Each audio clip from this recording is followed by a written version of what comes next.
Enzo Recto, kalaban ang katiwalian at kasinungalingan, kakampi sa katotohanan at kabutihan. So ngayon mga kabunyog, mga kababayan, sa mga nangyayaring ito, sa isang banda, maganda rin itong mga nangyayaring ito. Bakit maganda rin itong nangyayaring ito? Dahil si PBBM nagiging palaban na ngayon ng tono. At least rumirismak na siya, kumakaunter na siya.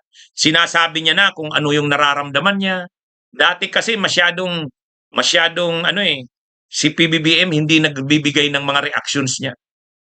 Tulad niyan, at least nagsabi na siya ngayon na nakakalungkot ang Senado dahil masyado ng shallow, mababaw. Maba, sirang-sira na ang Senado ngayon. Tapos sinabi niya pa, peke daw yung putukan. Imaginein mo niya, umabot pa sa puntong pineke na yung putukan. Nalungkot daw siya na nakatakas pa si Bato de la Rosa. Yan. Ibig sabihin, ang Pangulo ngayon, nagko-comment na sa mga ganyan. Noon kasi hindi. Parang ayaw ni PBBM may masaktan sa mga comments niya. Pero ngayon, at least, nagko-comment na siya. Magandang indication yan. Pangalawa, matagal na ang kanyang kapatid, binibira siya. Hindi niya mas kina-counter. At least ngayon, sinabihan niya na ang kapatid niya na nagkakalat ng fake news. Your critics, particularly your sister, Senator Amy Marcos, are accusing you of conniving with the House of Representatives and Senate for a constitutional assembly that would extend your term via no election scenario. You already addressed this earlier, Mr. President, by means of a facial expression only. May we officially get an explanation or comment on this issue? And can you elaborate on that eye roll? I don't know. I mean,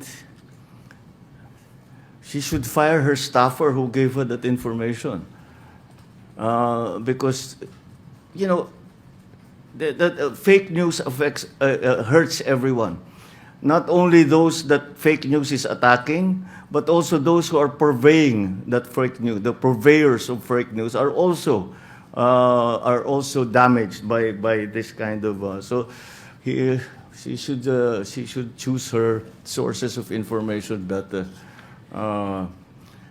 Because the truth of the matter is we have never at any point even spoken about this anywhere with anyone at any time. So I don't know. I mean, it is, well, that's, kayo, nasa media kayo. Alam naman ninyo ang nagiging epekto ng fake news. Yan, that's a perfect example. Fake news is a corrosive influence on in all sectors of society, in political, in the economics, in actual human relations, etc. And if you're not part of the solution, you become part of the problem. And that is a perfect example of that. Medyo maganda ito, mga kabunyog. Ngayon, anong gagawin nila, Amy? Anong gagawin nila, Cayetano? Talagang lalabanan na nila si PBBM o ang Malacanang? Maganda yan. Pag nilabanan nila ng todo ang Malacanang, hindi na sila papalampasin. Yun na nga ang problema eh. Kaya namamayagpag, lumalakas itong sila Amy at sila Cayetano dahil hindi masyadong nilalabanan ng Malacanang. Pero pag nagdeklara na ngayon, itong pagdeklara na nila Cayetano, nila Amy Marcos, nila Marcoleta, laban sa Palasyo, laban sa Malacanang, hindi na rin ito palalampasin ng Malacanang. Bawat galaw nila Cayetano, ika-counter na rin yan. Lalo pa, malapit na yung SONA. Magsusona si PBBM sa July. Siyempre, ayaw niya na sa SONA ang nandun na Senate President, si Cayetano. At siyempre, pag-uusapan na ang budget sa 2027. Hindi papayag sila PBBM or ang Malacanang na ang Senado haharangin ang budget sa 2027. Kaya ako, sa nakikita ko sa susunod na mga araw, hindi na pa mapapalampas ng Malacanang ang mga pinagagawang ito nila Cayetano, nila Amy Marcos, nila Marcoleta. Magka-counter na yan. Matagal kasi hindi nagka-counter eh. Hinahayaan lang. Pero ngayon, dahil ganyan na sila Cayetano, palaban na, talagang binibira na ang Malacanang, binibira na si PBBM mismo. Sabi ni Marcoleta, iimbestigahan daw malamang iimbestigahan yan si Sandro Marcos. Baka umabot pa yung mga birada ni Marcoleta kay PBBM. Ay di, hindi naman mapapalampas ni PBBM yan.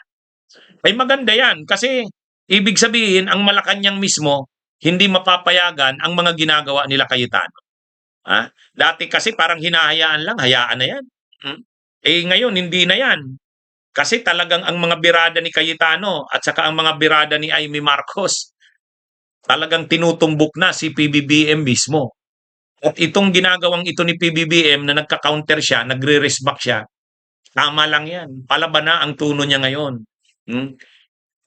Itong yung nag-live si Cayetano, inaakusan niya ang Malacanang na ginigipit daw sila. Ano na yan? Parang nagdideklara na siya ng direktang laban.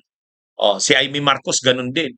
Ang ginagawa daw ng Malacanang ay ginigipit sila, kinakasuhan sila lahat ng mga nasa mayorya.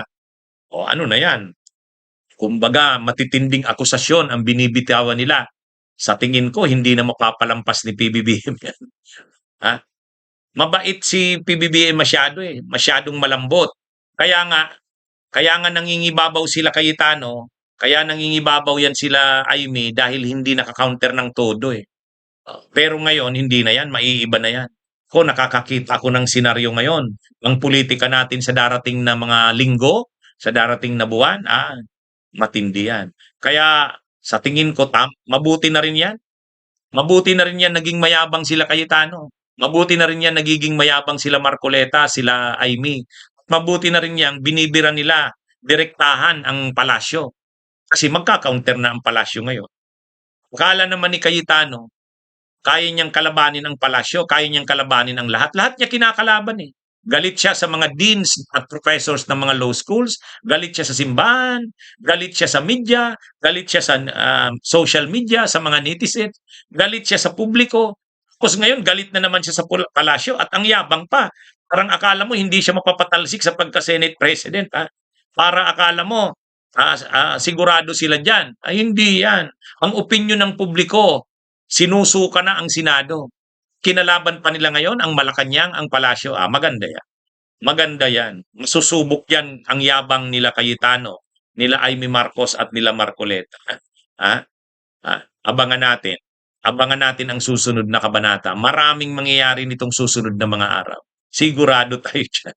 Okay, mga kabunyog, mga kababayan, magandang araw sa inyong lahat. Mabuhay po tayo.